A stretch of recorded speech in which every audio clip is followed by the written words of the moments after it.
आजको match बुद्धमाया piece बुद्धमाया versus हाम्रो Chakradhar लायन्सको match चलिरहेछ।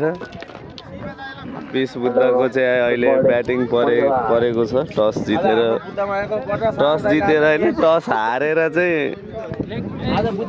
ब्याटिङ गरेका छन्। हेरौँ आज यो पिस बुद्धले जित्छ कि हाम्रो चक्रधर 11ले जित्छ। पिस बुद्धका ब्याटरहरू सबै यहाँ बसिरहेका छन्। के लाग्छ पिस बुद्धको ब्याट मह आफै हो नियम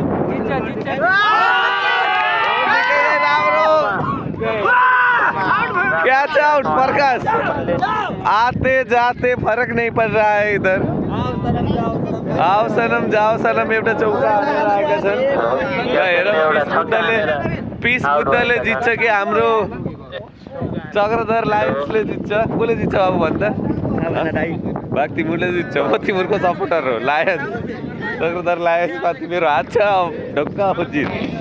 पिस बुद्धमायाले जित्ला जस्तो छ किनकि केटाहरूले 7-8 विकेट लिइसकेका छन्। निकै राम्रो फिल्डिङ गरिरहेका छन्। अब यो म्याच कसले जित्छ? पिस बुद्धमायाले जित्छ जस्तो छ गेम हेर्दाखेरि चाहिँ। अब हेरौँ के हुन्छ।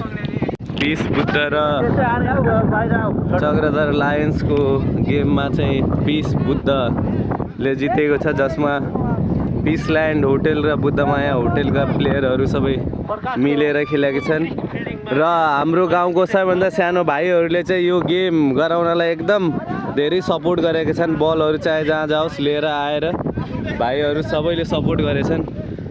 ल पिसल्यान्ड र बुद्धमायाले यहाँ जितिसकेका छन्।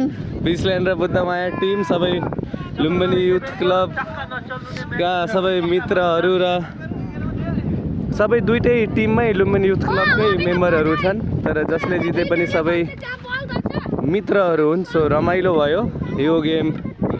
दुवै टिम आफ्नै नै थियो भन्दा नि भयो किनकि गाउँघरको सबै प्लेयरहरू आफ्नो नै हो। सो हेर्दै पिसल्यान्ड बुद्धमायाले चक्रधर लायन्सलाई हराएको छ। एउटा छक्का 2 बल बिट र आउट भएको उपलक्ष्यमा 800 रुपियाँ बधाई छ।